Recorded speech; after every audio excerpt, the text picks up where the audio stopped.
Skeleton Lake, an episode in camp. The utter loneliness of our moose camp on Skeleton Lake had impressed us from the beginning. In the Quebec backwoods, 5 days by trail and canoe from civilization, and perhaps the singular name contributed a little to the sensation of eeriness that made itself felt in the camp circle when once the sun was down and the late October mists began rising from the lake and winding their way in among the tree trunks. For in these regions, all names of lakes and hills and islands have their origin in some actual event, taking either the name of a chief participant, such as Smith's Ridge, or claiming a place in the map by perpetuating some special feature of the journey or the scenery, such as Long Island, Deep Rapids, or Rainy Lake. All names thus have their meaning and are usually pretty recently acquired, while the majority are self-explanatory and suggest human and pioneer relations. Skeleton Lake, therefore, was a name full of suggestion, and though none of us knew the origin or the story of its birth, we all were conscious of a certain lugubrious atmosphere that haunted its shores and islands, and, but for the evidences of recent moose tracks in its neighborhood, we should probably have pitched our tents elsewhere. For several hundred miles in any direction, we knew of only one other party of whites. They had journeyed up on the train with us, getting in at North Bay and hailing from Boston way. A common goal and object had served by way of introduction. But the acquaintance had made little progress. This noisy, aggressive Yankee did not suit our fancy much as a possible neighbor, and it was only a slight intimacy between his chief guide, Jake the Swede, and one of our men that kept the thing going at all. They went into camp on Beaver Creek, 50 miles and more to the west of us. But that was 6 weeks ago, and seemed as many months, for days and nights pass slowly in these solitudes, and the scale of time changes wonderfully. Our men always seemed to know by instinct pretty well where the mother fellows was moving. But in the interval, no one had come across their trails, or once so much as heard their rifle shots. Our little camp consisted of the professor, his wife, a splendid shot and keen woodswoman, and myself. We had a guide apiece and hunted daily in pairs from before sunrise till dark. It was our last evening in the woods, and the professor was lying in my little wedge tent, discussing the dangers of hunting alone in couples in this way. The flap of the tent hung back and let in fragrant odors of cooking over an open wood fire. Everywhere there were bustle and preparation, and one canoe already lay packed with moose horns, her nose pointing southwards. If an accident happened to one of them, he was saying, the survivor's story when he returned to camp would be entirely unsupported evidence, wouldn't it? Because, you see, and he went on, laying down the law after the manner of professors, until I became so bored that my attention began to wander to pictures and memories of the scenes we were just about to leave. Garden Lake, with its 100 islands, the rapids out of Round Pond, the countless vistas of forest, crimson and gold in the autumn sunshine, and the starlit nights we had spent watching in cold, cramped positions for the wary moose on lonely lakes among the hills. The hum of the professor's voice in time grew more soothing. A nod or a grunt was all the reply he looked for. Fortunately, he loathed interruptions. I think I could almost have gone to sleep under his very nose. Perhaps I did sleep for a brief interval. Then it all came about so quickly, and the tragedy of it was so unexpected and painful, throwing our peaceful camp into momentary confusion, that now it all seems to have happened with the uncanny swiftness of a dream. First, there was the abrupt ceasing of the droning voice, and then the running of quick little steps over the pine needles and the confusion of men's voices, and the next instant the professor's wife was at the tent door, hatless, her face white, her hunting bloomers bagging at the wrong places, a rifle in her hand, and her words running into one another anyhow. "Quick, Harry, it's Rushton. I was asleep and it woke me. Something's happened. You must deal with it." In a second we were outside the tent with our rifles. "My God!" I heard the professor exclaim, as if he had first made the discovery. "It is Rushton!" I saw the guides helping, dragging a man out of a canoe. A brief space of deep silence followed, in which I heard only the waves from the canoe washing up on the sand, and then immediately after came the voice of a man talking with amazing rapidity and with odd gaps between his words. It was Rushton telling his story, and the tones of his voice, now whispering, now almost shouting, mixed with sobs and solemn oaths and frequent appeals to the deity, somehow or other struck the false note at the very start, and before any of us guessed or knew anything at all, something moved secretly between his words, a shadow veiling the stars, destroying the peace of our little camp, and touching us all personally with an undefinable sense of horror and distrust. I can see that group to this day, with all the detail of a good photograph, standing halfway between the firelight and the darkness, a slight mist rising from the lake, the frosty stars, and our men, in silence that was all sympathy, dragging Rushton across the rocks toward the campfire.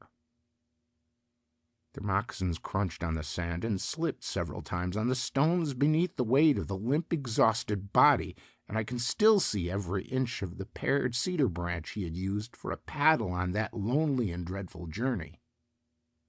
But what struck me most, as it struck us all, was the limp exhaustion of his body compared to the strength of his utterance and the tearing rush of his words. A vigorous driving power was there at work, forcing out the tale, red-hot and throbbing, full of discrepancies and the strangest contradictions. And the nature of this driving power I first began to appreciate when they had lifted him into the circle of firelight, and I saw his face, gray under the tan, terror in the eyes, tears too, hair and beard awry, and listened to the wild stream of words pouring forth without ceasing. I think we all understood then, but it was only after many years that anyone dared to confess what he thought. There was Matt Morris, my guide, Silver Fizz, whose real name was unknown, and who bore the title of his favorite drink, and huge Hank Milligan, all ears and kind intention. And there was Rushton, pouring out his ready-made tale, with ever-shifting eyes, turning from face to face, seeking confirmation of details none had witnessed but himself, and one other. Silver Fizz was the first to recover from the shock of the thing, and to realize, with the natural sense of chivalry common to most genuine backwoodsmen, that the man was at a terrible disadvantage. At any rate, he was the first to start putting the matter to rights. "Never mind telling it just now," he said in a gruff voice, but with real gentleness. "Get a bite to eat first, and then let her go afterwards. Better have a horn of whiskey, too. It ain't all packed yet, I guess." "Couldn't eat or drink a thing," cried the other. "Good Lord, don't you see, man? I want to talk to someone first. I want to get it out of me, to someone who can answer. I've had nothing but trees to talk with for 3 days, and I can't carry it alone any longer. Those cursed silent trees. I've told it 'em 1,000 times. Now, just see here. It was this way. When we started out from camp—" He looked fearfully about him, and we realized it was useless to stop him. The story was bound to come, and come it did. Now, the story itself was nothing out of the way. Such tales are told by the dozen round any campfire where men who have knocked about in the woods are in a circle. It was the way he told it that made our flesh creep. He was near the truth all along, but he was skimming it, and the skimming took off the cream that might have saved his soul. Of course, he smothered it in words, odd words, too melodramatic, poetic, out-of-the-way words that lie just on the edge of frenzy. Of course, too, he kept asking us each in turn, scanning our faces with those restless, frightened eyes of his, "What would you have done? What else could I do?" And, "Was that my fault?" But that was nothing, for he was no milk and water fellow who dealt in hints and suggestions. He told his story boldly, forcing his conclusions upon us as if we had been so many wax cylinders of a phonograph that would repeat accurately what had been told us, And these questions I have mentioned he used to emphasize any special point that he seemed to think required such emphasis. The fact was, however, the picture of what had actually happened was so vivid still in his own mind that it reached ours by a process of telepathy which he could not control or prevent. All through his true-false words this picture stood forth in fearful detail against the shadows behind him. He could not veil, much less obliterate it. We knew, and I always thought he knew that we knew.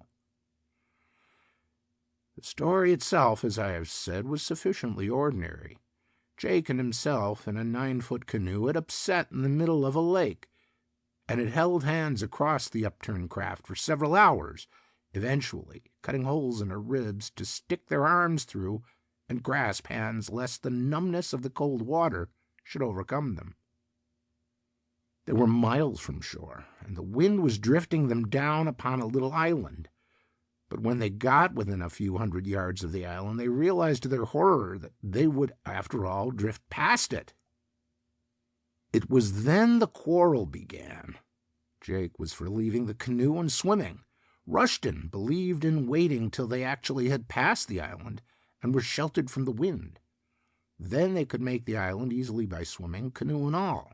But Jake refused to give in, and after a short struggle, Rushton admitted there was a struggle, got free from the canoe, and disappeared without a single cry. Rushton held on and proved the correctness of his theory, and finally made the island, canoe and all, after being in the water over 5 hours. He described to us how he crawled up onto the shore and fainted at once with his feet lying half in the water, how lost and terrified he felt upon regaining consciousness in the dark. The canoe had drifted away, and his extraordinary luck in finding it caught again at the end of the island by a projecting cedar branch. He told us that the little axe, another bit of real luck, had caught in the thwart when the canoe turned over, and how the little bottle in his pocket holding the emergency matches was whole and dry. He made a blazing fire and searched the island from end to end, calling upon Jake in the darkness, but getting no answer, till finally so many half-drowned men seemed to come crawling out of the water onto the rocks and vanish among the shadows when he came up with them, that he lost his nerve completely and returned to lie down by the fire till the daylight came. He then cut a bough to replace the lost paddles, and after one more useless search for his lost companion, he got into the canoe, fearing every moment he would upset again, and crossed over to the mainland. He knew roughly the position of our camping place, and after paddling day and night and making many weary portages, without food or covering, he reached us 2 days later. This more or less was the story, and we, knowing whereof he spoke, knew that every word was literally true, and at the same time went to the building up of a hideous and prodigious lie. Once the recital was over, he collapsed, and Silver Fizz, after a general expression of sympathy from the rest of us, came again to the rescue. "But now, mister, you just got to eat and drink whether you've a mind to or no." And Matt Morris, cook that night, soon had the fried trout and bacon and the wheat cakes and hot coffee passing around a rather silent and oppressed circle. So we ate round the fire ravenously, as we had eaten every night for the past 6 weeks, but with this difference, that there was one among us who was more than ravenous, and he gorged. In spite of all our devices, he somehow kept himself the center of observation. When his tin mug was empty, Morris instantly passed the tea pail.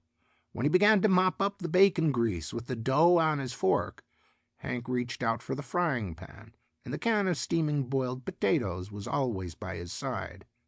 And there was another difference as well. He was sick, terribly sick before the meal was over, and this sudden nausea after food was more eloquent than words of what the man had passed through on his dreadful, foodless, ghost-haunted journey of 40 miles to our camp.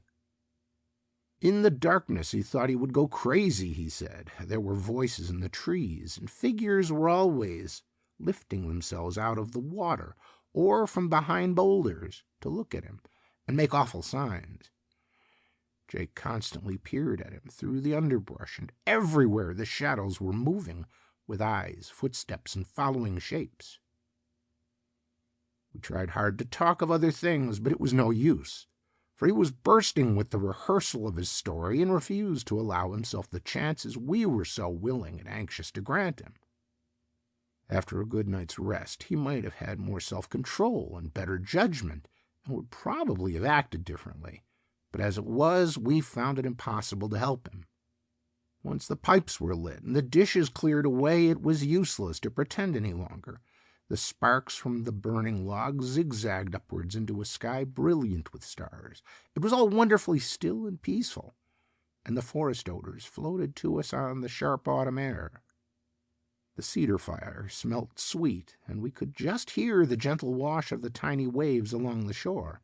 All was calm, beautiful, and remote from the world of men and passion. It was indeed a night to touch the soul, and yet I think none of us heeded these things. A bull moose might almost have thrust his great head over our shoulders and have escaped unnoticed. The death of Jake the Swede, with its sinister setting, was the real presence that held the center of the stage and compelled attention. "You won't perhaps care to come along, mister," said Morris, by way of a beginning, "but I guess I'll go with one of the boys here and have a hunt for it." "Sure," said Hank. "Jake and I done some biggish trips together in the old days, and I'll do that much for him." "It's deep water, they tell me, round them islands," added Silver Fizz, "but we'll find it, sure, Pop, if it's thar." And they all spoke of the body as it. There was a minute or two of heavy silence, and then Rushton again burst out with his story in almost the identical words he had used before. It was almost as if he had learned it by heart. He wholly failed to appreciate the efforts of the others to let him off. Silver Fizz rushed in, hoping to stop him, Morris and Hank closely following his lead. "I once knew another traveling partner of his," he began quickly. "Used to live down Moose Jaw Rapids way." "Is that so?" said Hank. "Kind of useful sort of feller," chimed in Morris. All the idea the men had was to stop the tongue wagging before the discrepancies became so glaring that we should be forced to take notice of them and ask questions.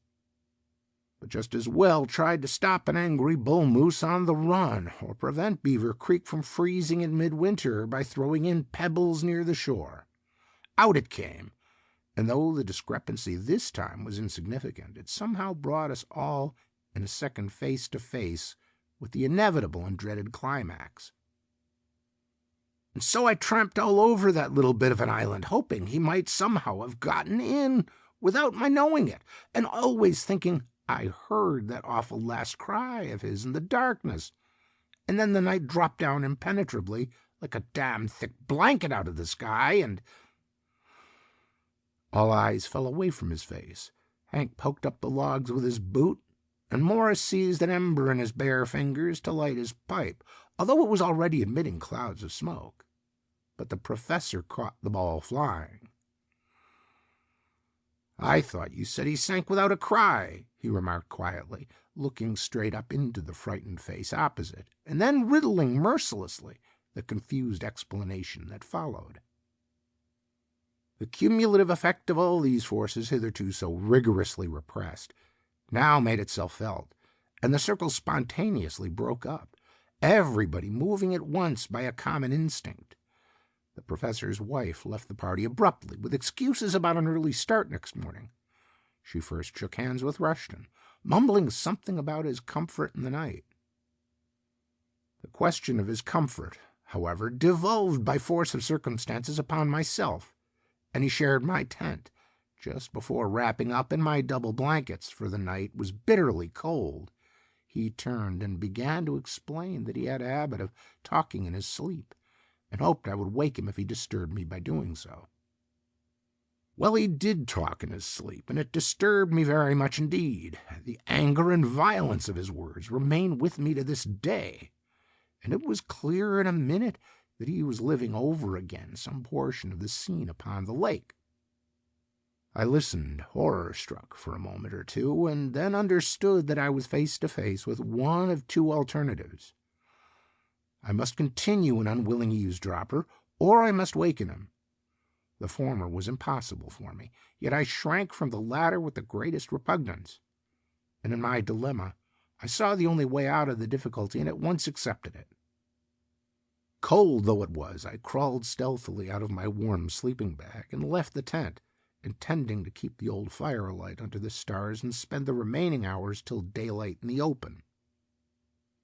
As soon as I was out, I noticed at once another figure moving silently along the shore. It was Hank Milligan, and it was plain enough what he was doing. He was examining the holes that had been cut in the upper ribs of the canoe. He looked half ashamed when I came up with him, and mumbled something about not being able to sleep for the cold.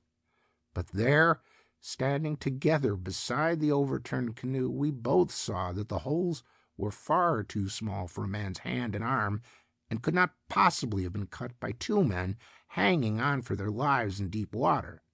These holes had been made afterwards. Hank said nothing to me, and I said nothing to Hank, and presently he moved off to collect logs for the fire, which needed replenishing, for it was a piercingly cold night, and there were many degrees of frost. 3 days later, Hank and Silver Fizz followed with stumbling footsteps the old Indian trail that leads from Beaver Creek to the southwards. A hammock was slung between them, and it weighed heavily. Yet neither of the men complained, and indeed, speech between them was almost nothing. Their thoughts, however, were exceedingly busy, and the terrible secret of the woods which formed their burden weighed far more heavily than the uncouth shifting mass that lay in the swinging hammock and tugged so severely at their shoulders. They had found it in 4 feet of water, not more than a couple of yards from the lee shore of the island, and in the back of the head was a long, terrible wound which no man could possibly have inflicted upon himself. End of Skeleton Lake, an episode in camp.